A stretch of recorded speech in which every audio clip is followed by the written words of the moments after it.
The diamonds on Geneviève Dubois's throat were said to have once belonged to exiled royalty, a cascade of ice and fire catching the light of 1,000 camera flashes.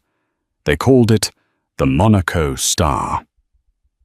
As she stood on the arm of real estate magnate Declan Bishop at the Metropolitan Legacy Gala, she was the picture of triumph.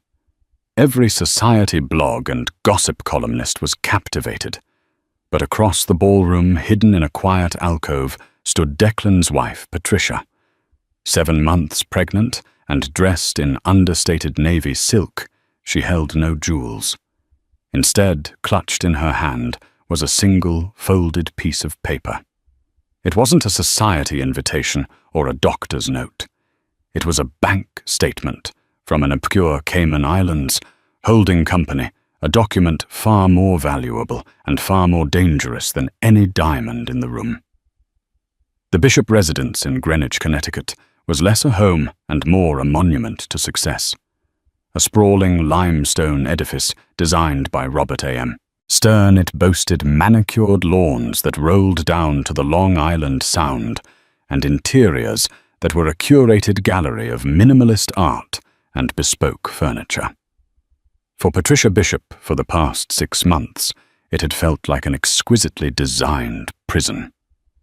At 34, Patricia possessed a quiet intelligence that was often mistaken for shyness. She had met Declan Bishop not at a charity ball, but in a boardroom. Armed with an MBA from Wharton, she had been the analytical engine behind the early explosive growth of Bishop Holdings. She was the one who could dissect a balance sheet in minutes, who saw the hidden risks in a leveraged buyout, and who structured the deals that made Declan the charismatic icon he was. They were a formidable team, his vision, her execution. Then came the pregnancy.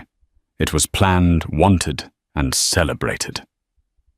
Declan had been ecstatic.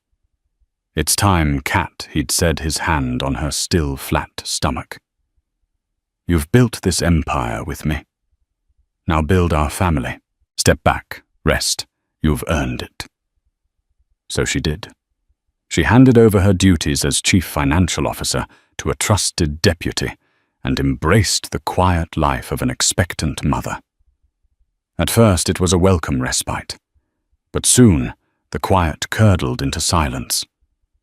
Declan, once home by 7 for dinner every night, began having late-night investor meetings.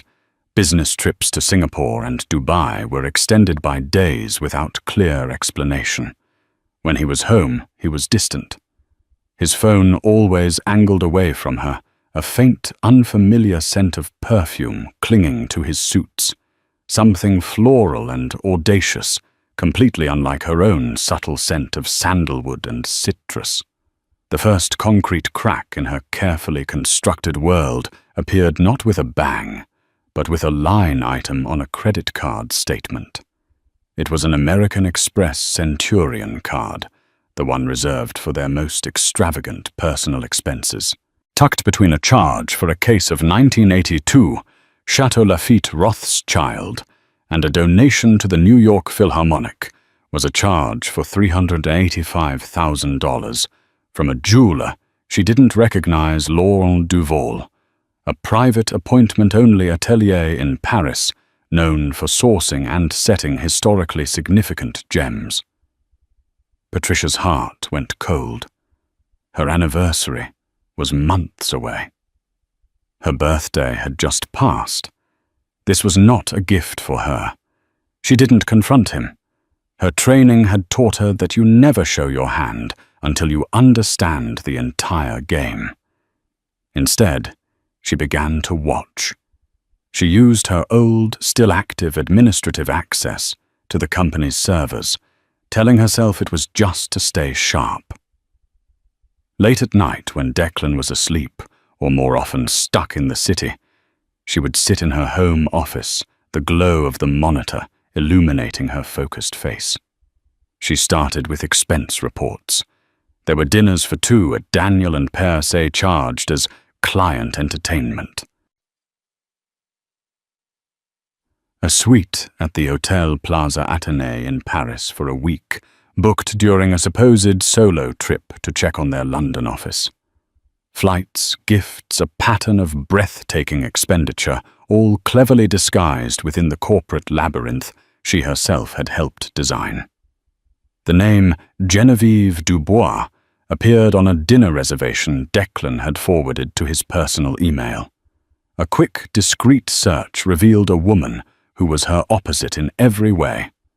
A former model turned brand ambassador. Geneviève was a creature of the society pages, all sharp angles, pouty lips, and a reputation for attaching herself to powerful men. Her Instagram was a curated fantasy of yacht decks, private jets, and 4 front-row seats at Fashion Week. The pain was a physical thing, a crushing weight on her chest that made it hard to breathe. It was a profound and absolute betrayal, not just of their vows, but of their partnership. He was using the very empire she'd bled to fund a sordid cliché. The man she loved, the father of her unborn child, was a stranger. But as the days turned into weeks, the initial searing pain began to cool and harden into something else, resolve. This wasn't just about a broken heart. It was about her child's future, about the legacy she had worked tirelessly to build. Declan was the face of the company, but she was its foundation. And she was beginning to suspect the foundation was being systematically eroded. The invitation to the Metropolitan Legacy Gala arrived in a thick, cream-colored envelope. It was the social event of the season, a night where New York's old money and new power collided. Declan had casually mentioned it. "We should go, Kat. Show off the bump. It'll be our last big night out for a while." She had agreed, a hollow feeling in her gut. She knew with a dreadful certainty that he wouldn't be going with her. That night, a week before the gala, he called. "Darling, I'm so sorry. The consortium for the Hudson Yards project just moved a critical meeting to tonight. It's unavoidable. You should still go represent us. You look beautiful." The lie was so bald, so insulting in its lack of effort. Patricia sat in the cavernous living room, the phone silent in her hand, and looked at her reflection in the dark glass of the floor-to-ceiling windows. She saw a pregnant woman alone in a vast, empty house. A victim. And in that moment, she decided she would not be a victim. She would go to the gala. But she wouldn't go to represent us. She would go to gather intelligence. She would go to see with her own eyes the woman who was trying to steal her life. She had no idea that what she was about to find was so much worse than a simple affair. The night of the Metropolitan Legacy Gala was a symphony of orchestrated chaos. The air on the Upper East Side was thick with the scent of exhaust fumes and expensive perfume. Limousines lined the streets, for blocks depositing men in crisp tuxedos and women in gowns that cost more than the average car. The steps of the museum were a gauntlet of flashing cameras and shouted names, a stage for the city's elite. Patricia arrived alone in the company's understated black Bentley. She had chosen her dress with strategic care, a deep navy silk column by Carolina Herrera that was elegant, conservative, and accommodated her 7-month pregnancy without making it the centerpiece. Her only jewelry was the simple platinum wedding band on her finger and a pair of diamond studs Declan had given her on their first anniversary. She was a picture of quiet dignity, the wife of Declan Bishop, a woman of substance. She bypassed the main scrum of photographers, giving a polite nod to a few journalists who recognized her. Inside the great hall was a glittering ocean of people. The theme was celestial bodies, and the room was a galaxy of sequins, diamonds, and ambition. Patricia took a glass of sparkling water from a passing waiter and found a discreet position in an alcove behind a marble statue of Perseus, affording her a clear view of the grand staircase. She didn't have to wait long. A fresh wave of camera flashes erupted from the entrance, more intense and frenzied than before. A murmur rippled through the crowd, and then they appeared at the top of the stairs. Declan looked impeccable in a Tom Ford tuxedo, his dark hair perfectly coiffed, a confident proprietary smile on his face. He was born for these moments, a master of public perception, and on his arm, draped in a shimmering silver gown that seemed poured onto her body, was Genevieve Dubois. She was even more striking in person, tall and impossibly slender, with high cheekbones and eyes that seemed to challenge the world. But it wasn't her beauty that seized the breath of everyone in the hall. It was the necklace. The Monaco star was a legend in jewelry circles. A flawless 20-carat pear-shaped diamond of impossible clarity, suspended from a platinum chain encrusted with smaller, equally perfect stones. It was a piece of staggering, historical opulence. And it was around the neck of Declan Bishop's mistress. Patricia felt the air leave her lungs.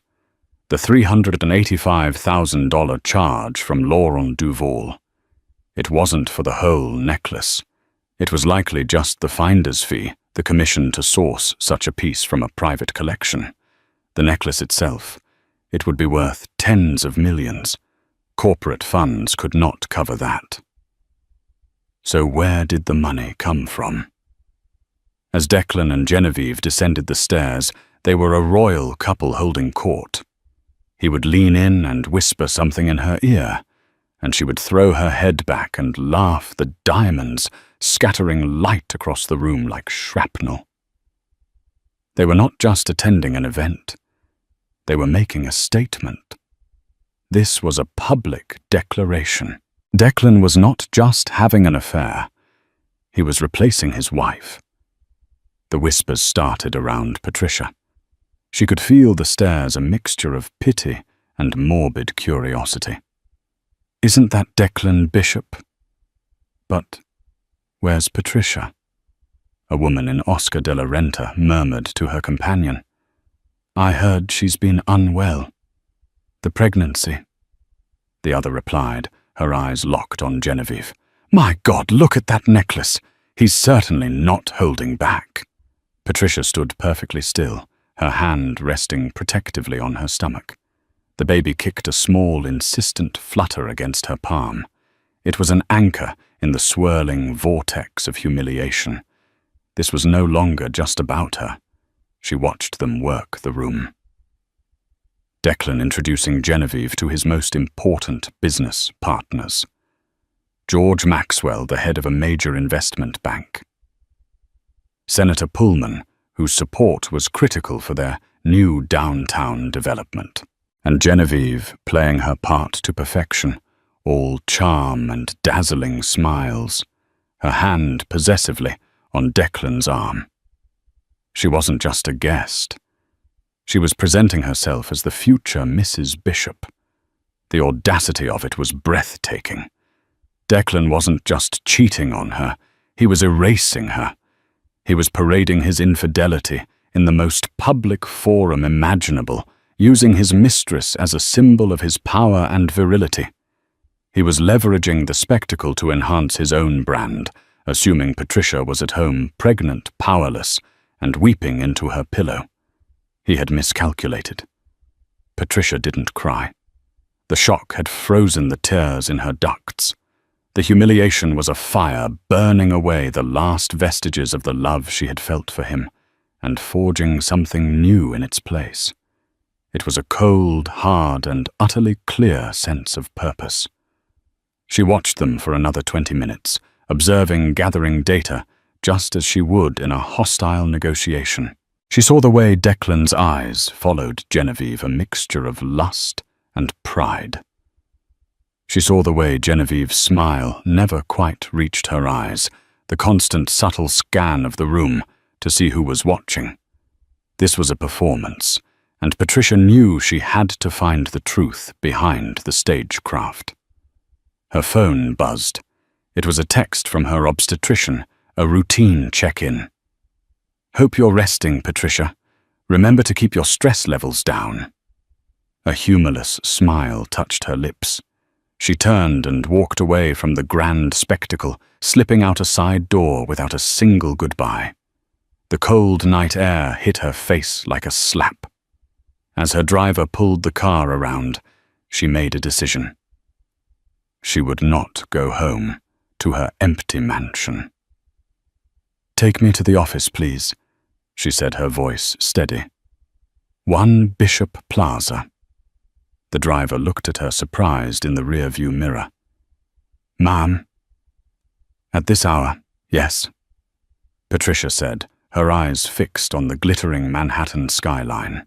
"I have some work to do." 1 Bishop Plaza was a monument of glass and steel in the heart of Midtown, a testament to Declan's ambition and Patricia's meticulous financial planning. At 11:30 p.m. on the night of the gala, it was a ghost tower, its lobby silent and gleaming under the recessed lighting. The night security guard, a man named Frank, who had worked for them for years, did a double-take when he saw Patricia step out of the Bentley. "Mrs. Bishop, is everything all right?" he asked, his brow furrowed with concern. "Everything is fine, Frank. I just left something in my old office I need to retrieve," she lied smoothly. Her keycard still worked. The elevator ascended in silence, the only sound the soft hum of the machinery. She walked down the plushly carpeted hallway of the 48th floor, the executive level. Her old office, the CFO's office, was next to Declan's corner suite. It had been kept largely as she had left it, a shrine to the woman who had been the company's financial architect. She sat in her old leather chair, the familiar contours a strange comfort. The city lights twinkled below a sea of indifferent stars. For a moment she allowed herself to feel the full weight of her situation. The image of Genevieve's diamonds was burned into her mind. It wasn't just the betrayal. It was the sheer reckless scale of it. A necklace of that value couldn't be purchased with a simple credit card. It required a wire transfer, a significant liquidation of assets. Assets that by law and by contract were half hers. She booted up the computer. Her credentials never rescinded, granted her top-tier access. Declan, in his arrogance, had never imagined she would use them. He saw her as Patricia, his pregnant wife, not Patricia Bishop, the Wharton MBA, who knew where every digital body in his empire was buried. She didn't start with the main corporate accounts of Bishop Holdings. That would be too obvious, too easily tracked. Declan was reckless, but he wasn't a complete fool. He would have hidden it. She started where she knew the real work was done in the labyrinthine network of LLCs and shell corporations they had set up for liability protection and tax optimization on their various projects. It was a complex web, and she was its weaver. For hours she worked. The silence of the office was broken only by the click of her keyboard and the soft whir of the computer. She cross-referenced Declan's travel expenses with wire transfers from subsidiary accounts. She found the purchase of a penthouse apartment at 15 Central Park West, not under his name, but under a shell company, GD Enterprises LLC. The initials were almost laughably obvious. Genevieve Dubois. The property was purchased 6 months ago for $22.5 million, an all-cash deal. Her breath hitched. This was far beyond funding a lavish lifestyle. This was the systematic transfer of marital and corporate assets. She dug deeper. Her fingers flying across the keyboard. She followed the digital breadcrumbs tracing the source of the $22.5 million. It hadn't come from a single account. It had been siphoned in smaller, less conspicuous amounts from multiple project budgets over the course of a year. The overage from the concrete budget on the Philadelphia Tower. The consulting fees from the Miami beachfront condo. The inflated marketing expenses from the Chicago project. Hundreds of thousands here, a million there.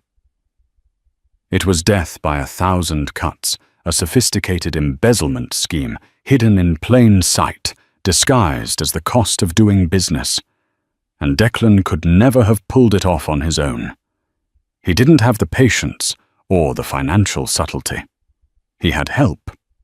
She pulled the access logs for the specific accounting servers involved.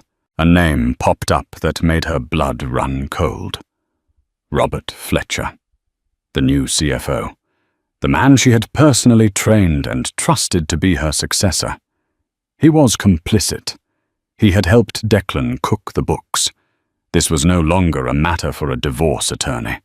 This was a matter for the SEC and the district attorney. This was corporate fraud, wire fraud, and conspiracy. The final piece of the puzzle was the necklace. A purchase of that magnitude would require a clean source of funds, something outside the traceable corporate structure. It would need to come from a personal slush fund. She knew Declan had an offshore account they had set up years ago in the Cayman Islands as a contingency fund. It was meant for emergencies for seizing unique investment opportunities that required speed and discretion. Its official name was Bishop Global Strategies. She had the account details memorized. With trembling hands, she navigated through a series of secure portals and two-factor authentications. Her access was still valid. The account login screen appeared. She typed in the password and held her breath. Access granted. The statement loaded on the screen. The balance, which should have been close to $50 million, was nearly depleted. She scrolled through the transaction history. There were dozens of transfers to GD Enterprises. And then she saw it. A single wire transfer dated 2 weeks prior for $28 million. The recipient was a numbered Swiss bank account associated with Laurent Duval, the Parisian jeweler. There it was. The smoking gun. Not just proof of the affair, but irrefutable proof of a massive, fraudulent transfer of funds from a joint asset account. He had drained their family's emergency fund to hang a trophy around his mistress's neck. Patricia leaned back in her chair, a wave of dizziness washing over her. The scope of the deception was monstrous. He was willing to risk their entire empire, their liberty, for this woman. He had betrayed not only her, but their shareholders, their employees, and the law. With a shaking hand, she clicked print. The printer on the credenza hummed to life, spitting out the single-page bank statement from Bishop Global Strategies. She folded the warm paper and slipped it into her handbag. As the first hints of dawn began to streak the sky over the East River, Patricia Bishop walked out of the office tower. She was no longer just a scorned wife. She was an adver, and she held the weapon that could bring Declan's entire world crashing down. Patricia didn't go home. She went to a place that represented safety intellect and absolute, unwavering loyalty, the Upper West Side brownstone of Mr. Arthur Peterson. Arthur Peterson was 72 years old, with a mind as sharp as a shard of glass, and a reputation for being one of the most feared and respected litigation attorneys in New York. He had been her father's lawyer, his mentor, and his closest friend. When her father passed away, Arthur had transferred that fierce loyalty to Patricia. He was a lion in winter, a man who had seen every form of human greed and folly, and was impressed by none of it. She rang the bell at 6:00 a.m. He answered the door himself, dressed in a silk robe, a copy of Thucydides in his hand. His silver hair was perfectly combed, and his piercing blue eyes took in her appearance, the evening gown from the night before the exhaustion etched on her face, the defiant set of her jaw. "Patricia," he said, his voice a low rumble. He stepped aside. "Come in. The coffee is brewing." He didn't ask questions as he led her to his library, a room panelled in dark cherry wood and lined floor to ceiling with books on law history and philosophy. He poured her a cup of coffee, added a touch of cream without asking, and sat opposite her in a worn leather armchair. He simply waited. Patricia took a deep breath, the scent of old paper and fresh coffee calming her frayed nerves. She started from the beginning. The distance, the suspicions, the credit card charge. She recounted the humiliating spectacle at the Gala, describing the Monaco star with clinical precision. Then she detailed her late-night investigation, the discovery of GD Enterprises, the fraudulent expense reports, the complicity of Robert Fletcher, and the siphoning of millions from corporate accounts. Finally, she reached into her handbag, her hand steady now, and placed the folded bank statement on the polished mahogany table between them. "This is from our personal contingency fund in the Caymans," she said. "A $28 million wire transfer to the jeweler 2 weeks ago." Arthur picked up the paper. He put on a pair of reading glasses and scanned the document. His face, already grim, hardened into a mask of cold fury. He read it once, then a second time, his legal mind deconstructing the implications of every number. "He drained Bishop Global," Arthur said, his voice dangerously quiet. "The fool. The arrogant, short-sighted fool." He placed the statement down and looked at Patricia, his gaze softening with a paternal concern that almost broke her composure. "What do you want to do, my dear?" This was the question she had been asking herself all night. What did she want? Revenge to see Declan and Genevieve ruined, their faces splashed across the tabloids. The thought brought a grim, fleeting satisfaction. But it wasn't the answer. "I want to protect my child," she said, her voice clear and strong. "I want to save the company. My father helped me build it. Our employees, our investors. They don't deserve to be ruined by his weakness. I don't want to destroy Bishop Holdings. I want to take control of it." A slow smile spread across Arthur Peterson's face. This was the Patricia he knew, not the victim, but the strategist. "Good," he said, leaning forward. "Destruction is easy. Control requires skill. A messy public divorce and a fraud lawsuit would send the company into a tailspin. The stock would plummet. Competitors would circle like sharks. We need to handle this like a surgical strike, not a demolition." For the next 2 hours, they planned.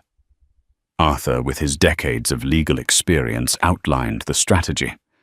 They had Declan cornered on multiple fronts.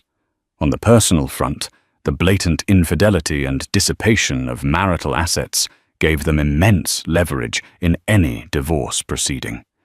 But the corporate fraud was the true cudgel. "He is facing at minimum 20 years in a federal prison," Arthur stated calmly. "Robert Fletcher as well. They have falsified corporate records, defrauded shareholders, and committed wire fraud across state lines. The moment we place a call to the U.S. Attorney's Office, Declan Bishop, as you know him, ceases to exist." "But we won't make that call," Patricia said, understanding the strategy. "Not yet." "Precisely." Arthur nodded. "We don't use the threat to send him to prison. We use it to force a complete and total capitulation. He will sign over his controlling shares, his voting rights, everything. He will cede the entire empire, not to you directly, that would look like a hostile takeover, but to a trust. an irrevocable trust for the benefit of his unborn child. Patricia saw the brilliance of it. It was clean. It was legally ironclad. The company would be secured for the next generation. Declan would be left with a title, a handsome stipend to maintain his lifestyle, but zero actual power. He would become a ghost in his own machine. "And Fletcher?" Patricia asked. "Fletcher will be our instrument of transition. We will approach him separately. We offer him a choice: become a state's witness and cooperate fully in the internal restructuring or face indictment alongside Declan. He will choose to save himself," Arthur predicted with certainty. "And Genevieve." The name was bitter on Patricia's tongue. "The money for the apartment and the necklace came from fraudulent sources. They are proceeds of a crime. We will use legal instruments to claw back every single dollar. The penthouse will be seized. The Monaco Star will be returned. Miss Dubois will be left with nothing but a very large tax bill and a tarnished reputation." Patricia felt a wave of relief so profound it almost buckled her. It wasn't about revenge. It was about justice. It was about restoring order to a world that had been thrown into chaos by one man's ego. Arthur stood up and walked to his desk. He picked up a pen. "I will have my team draft the transfer agreements and the trust documents. They will be ready by tomorrow afternoon. We will arrange a meeting. Not here, not at your home. A neutral ground, a boardroom at my firm. You, me, Declan, and his lawyer, though I suspect he'll be foolish enough to come alone." He looked at Patricia, his eyes filled with a fierce pride. "You go home now. Get some sleep. Rest for your baby. Let me sharpen the knives." As Patricia left the brownstone, the morning sun was bathing the city in a cool, clear light. She felt exhausted, but for the first time in months, she also felt powerful. She wasn't the millionaire's wife anymore. She was the woman holding the bank statement, and she was about to rewrite the future. The law firm of Cromwell and Stern occupied 3 floors of the Seagram building, an icon of corporate power on Park Avenue.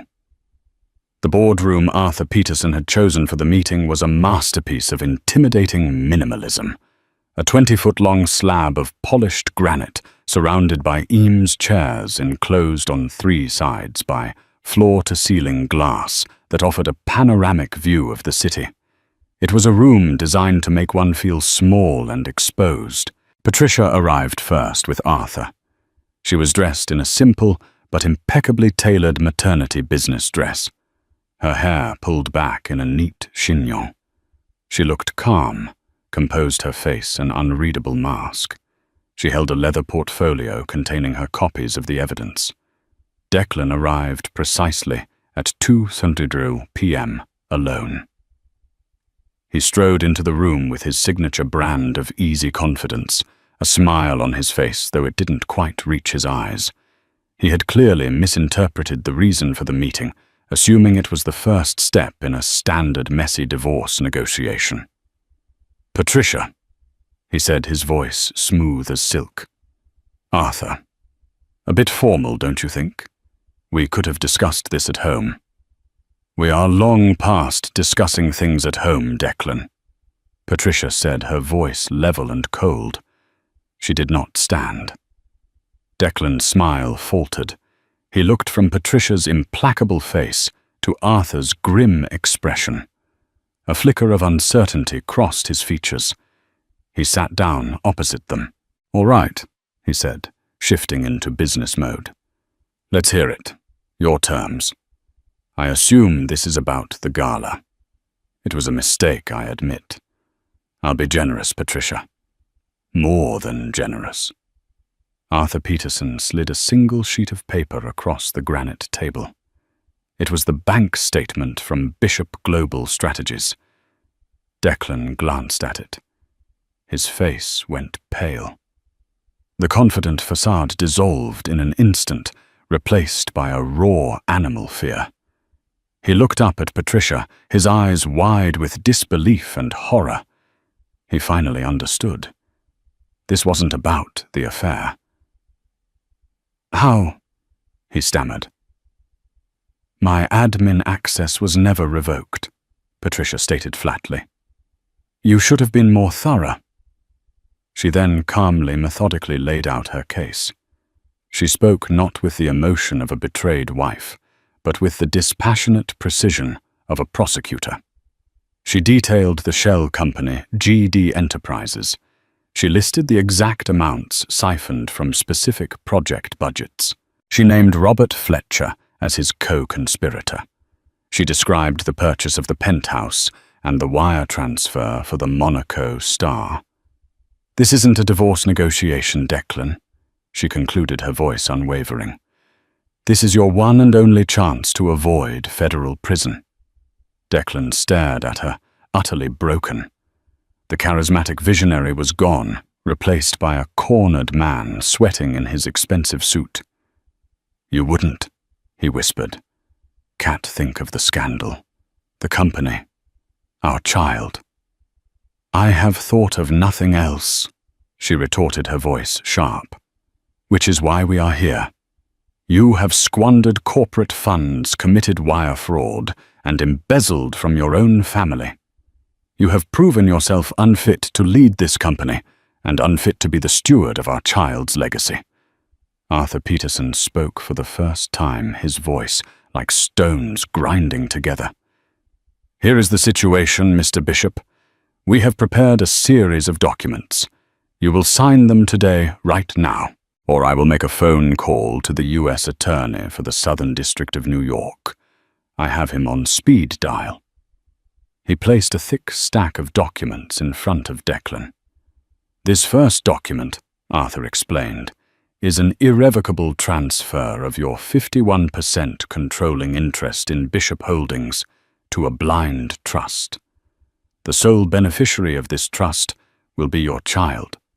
As the child's mother and legal guardian, Patricia will be named the trustee, giving her complete operational and voting control of the company until the child comes of age." Declan looked at the papers as if they were a death sentence. "The second document," Arthur continued, "is a post-nuptial agreement. It states that in the event of a divorce, you will waive all claims to any assets acquired during the marriage in consideration for Patricia, refraining from pursuing criminal charges. You will be granted a stipend of $5 million per year, paid from the trust to maintain your lifestyle. You will retain your seat on the board, but with no voting rights. You will be a figurehead, a ghost." "And what about Fletcher?" Declan asked, his voice hoarse. "Mr. Fletcher has already been contacted." Arthur lied, a brilliant tactical move. "He is cooperating fully to save his own skin." Declan slumped in his chair, the fight completely gone out of him. He saw the checkmate. He had no moves left. Patricia and Arthur had built a perfect cage, and he had walked right into it. "And Genevieve?" he asked, a pathetic last-ditch effort to salvage something. "The penthouse at 15 Central Park West, having been purchased with stolen funds, will be seized and liquidated by the trust." Patricia answered, her voice devoid of emotion.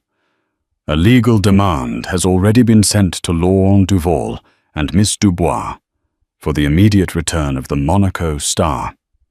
If it is not returned within 48 hours, they will be named as co-conspirators in a criminal complaint for receipt of stolen property." Declan finally looked at Patricia. Truly looked at her. He wasn't seeing his quiet, supportive wife. He was seeing the brilliant, ruthless strategist he had once admired, and perhaps he now realized had always feared. The woman he had so fatally underestimated. He picked up the pen, his hand shaking. One by one, he signed the documents that stripped him of his power, his wealth, and his future. He signed away his empire. When he was finished, he pushed the papers back across the table. He stood up, a man hollowed out from the inside. He didn't say another word. He simply turned and walked out of the glass boardroom, leaving his life behind him on the granite table. Patricia watched him go, feeling not triumph, but a profound and weary sadness for the man he could have been. Then she placed a hand on her belly. The baby kicked, and the sadness was replaced by a surge of fierce, protective love. The battle was over. Now it was time to build a new legacy. The fallout was both seismic and silent. To the outside world, nothing had changed. Declan Bishop was still seen at charity events. His name was still on the letterhead. But within the walls of One Bishop Plaza, the shift in power was absolute and immediate. Patricia, as trustee, convened an emergency board meeting. She didn't reveal the sordid details of Declan's fraud. Instead, she presented a coolly logical case for a corporate restructuring, citing market instabilities and the need for more direct financial oversight. With her newly acquired voting control, the motions passed unanimously. Robert Fletcher, faced with the choice Arthur Peterson had laid out for him in a separate, terrifying meeting, resigned for personal reasons, and Patricia reassumed the title of Chief Financial Officer in addition to her role as trustee. The company barely skipped a beat. She was back where she belonged, and the employees and investors, who had always respected her acumen, felt a renewed sense of stability. Declan became a phantom. He attended meetings but never spoke. He occupied his corner office but made no decisions. The charisma that had once filled every room now seemed like a cheap parlor trick. He was a king in eggs living in the castle while the new queen ran the kingdom. Their life at the Greenwich estate became a silent truce. They were two strangers cohabitating for the sake of appearances until the baby was born, after which he would quietly move out. For Genevieve Dubois, the unraveling was far more public and brutal. It began when two grim-faced lawyers from Cromwell and Stern, accompanied by a representative from an insurance underwriter, appeared at her new penthouse. They presented her with a court order demanding the immediate surrender of the Monaco Star, citing its purchase with criminally obtained funds. Genevieve, wrapped in a silk robe and sipping champagne, at first laughed at them. "This was a gift. You can't just take it." The lead lawyer simply slid a file across her marble coffee table. "Miss Dubois, this file contains evidence of a multi-million-dollar fraud. You are currently in possession of its most significant proceeds.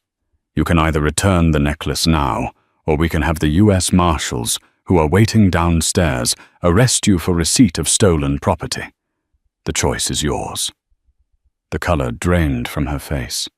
The champagne glass trembled in her hand. The life she had so carefully curated was dissolving before her eyes. The diamonds, which had been her symbol of arrival and victory, were now a lead weight dragging her under. Defeated, she surrendered the necklace. Worse was to come. A week later, she was served with eviction notices. The penthouse, the trust's asset, was being sold. Her newfound friends in high society, smelling the stench of scandal and financial ruin, stopped answering her calls. The invitations dried up. Declan, her supposed savior, was a ghost, unable and unwilling to help her. Her final desperate act was to leak a version of the story to a gossip columnist she knew, painting herself as the heartbroken victim of a cruel, jealous wife. The story ran in page 6, "Billionaire's baby mama freezes out, model girlfriend." But it backfired spectacularly. Arthur Peterson's office released a terse, devastatingly effective statement. "We do not comment on private family matters. However, we can confirm that Bishop Holdings is conducting a full internal audit, regarding the misappropriation of corporate assets by former executives. We will cooperate fully with any and all legal authorities. The words misappropriation and former executives shifted the entire narrative. Suddenly, Genevieve wasn't a wronged lover. She was potentially implicated in a financial crime. The story died overnight. No one wanted to be associated with that kind of trouble. Stripped of her jewels, her home, and her benefactor, Genevieve Dubois, disappeared from the New York social scene as quickly as she had arrived. A cautionary tale whispered at cocktail parties. Patricia paid little attention to the drama. Her focus was singular, the company, and her baby. She spent her days at the office, calmly untangling the financial mess Declan had created, streamlining operations and reassuring investors. She discovered the fraud was even deeper than she had initially realized. Declan had been using company funds to prop up risky personal side ventures that were all failing. Methodically, she cut the losses, shored up the foundations, and steered the ship back on course. She worked with a quiet, relentless efficiency that earned her a new level of respect from the board and her employees. They had known her as the quiet planner behind the charismatic front man. Now they saw her as the formidable leader who had saved them from the brink. She wasn't Declan Bishop's wife. She was Patricia Bishop, the woman in charge. 2 months after the silent coup in the glass boardroom, in the sterile quiet of a private suite at Lenox Hill Hospital, Patricia gave birth to a healthy 7-pound baby boy. She named him Andrew, a strong classic name, her father's name. As she held him in her arms for the first time, the sterile quiet bloomed into a profound peace. His tiny fingers curled around her index finger, a grip of surprising strength. Looking down at his small, perfect face, she felt the last year of pain, betrayal, and icy resolve melt away, replaced by a wave of love so fierce and absolute it was breathtaking. This tiny, vulnerable life was the reason for every hard decision, every sleepless night, every ounce of strength she had been forced to summon. He was not just the heir to an empire. He was the architect of her rebirth. Declan's visit was a study in dissonance. He arrived bearing an ostentatious bouquet of white orchids that seemed to wilt in the room's quiet intimacy. He stood by the bedside, his bespoke suit looking out of place, his posture stiff and uncertain. He was a visitor in what should have been his own life. He looked at Andrew nestled in Patricia's arms, and a complex emotion flickered in his eyes: pride, regret, and the bitter recognition of his own irrelevance. He has your eyes," Declan stammered, the first words spoken into the heavy silence. "Yes, he does," Patricia replied, her voice soft but not inviting. There was no anger left in her, only a vast, empty space where her love for this man used to be. She looked at him and saw not the titan of industry or the husband who had shattered her heart, but a diminished figure, a ghost haunting the edges of a future he had forfeited. He was the father of her child, a biological fact that could never be erased, but he was no longer her partner. He was no longer the center of her world. The center of her world was asleep in her arms. He offered a few more stilted congratulations, asked perfunctory questions about the delivery, and then, after 10 agonizing minutes, he retreated from the room. Patricia knew as she watched him go that this was the true end. Their marriage was a contract, their home a shared space, but their life together was over. The year that followed was a blur of focused intensity. Patricia navigated the strange duality of her new life with a grace that surprised even herself. By day, she was the formidable head of Bishop Holdings. She sat at the head of the long granite table in the main boardroom, Declan's old seat, and commanded the room not with charisma and bluster, but with quiet competence and irrefutable logic. She dismantled the toxic culture of risk and ego that Declan had fostered, replacing it with one of integrity, innovation, and strategic patience. Free from the constant drain of his vanity projects and fraudulent siphoning, the company flourished. Profits soared, the stock price climbed steadily, and the financial press began to speak of the Bishop Renaissance, hailing Patricia Bishop as a quiet visionary. By night, she was simply Mama. She would leave the gleaming tower of corporate power and return to the quiet warmth of the Greenwich estate, which she was slowly transforming from a cold monument into a true home. She traded board reports for bedtime stories and market projections for the simple, perfect joy of watching her son take his first steps. Many nights, she would work late in her home office, one screen showing complex financial models, the other showing the grainy black and white image from the baby monitor in Andrew's room. She was building two legacies at once, one of steel and glass, the other of love and family. One crisp autumn afternoon, a year and a half after the night of the gala. Patricia was in her office overlooking the city. The space was now hers, redecorated in calming shades of grey and blue. The walls adorned not with abstract art, but with framed architectural plans for the company's new sustainable housing initiative.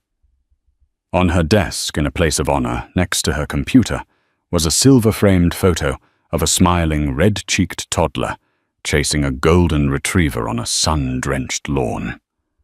Her assistant's voice came over the intercom. "Ma'am, a package has arrived for you by courier. It's from the Sotheby's Acquisitions Department." Curious, Patricia had the small flat box brought in. She slit the tape with a letter opener. Inside, nestled on a bed of black velvet, was a single magnificent pear-shaped diamond. It was the Monaco star, now loose unburdened from the platinum chain that had once held it. A small card noted that the trust, as part of its asset recovery protocol, had successfully reacquired the stone at a private auction. Seeing it again was a physical shock. For a split second, she was no longer in her corner office. She was back in the shadows of the gala, the scent of champagne and perfume in the air, the sound of Genevieve's triumphant laughter echoing in her ears. The diamond was not just a stone, it was a repository of her deepest humiliation, a symbol of her world cracking apart. She reached into the box and picked it up. It felt cold and impossibly heavy in her palm, a perfect, flawless piece of crystallized carbon. It had been purchased with stolen money to adorn another woman's throat. It had been meant as a public declaration of her replacement. It was a weapon that had been wielded against her with stunning cruelty. But as she held it, turning it over in the afternoon light, a profound shift occurred. The pain began to recede. The ghost of the memory lost its power. She was not the same woman who had stood trembling in that alcove. That woman was gone, burned away in the fire of betrayal, and reforged into the person she was today. The diamond was no longer a weapon against her. It was simply an asset, a number on a balance sheet in her son's multi-billion-dollar trust. Its emotional power had been neutralized by her own success. Her gaze drifted from the cold fire of the diamond to the warm, vibrant life in the photograph of her son. Andrew, her legacy. She knew then what she would do. The stone would never be sold for mere profit, nor would it ever again be worn as a symbol of status. One day, many years from now, when Andrew was old enough to understand the complexities of the world, she would give it to him. She would place it in his hand and tell him the whole story, not as a bitter tale of infidelity and revenge, but as a lesson.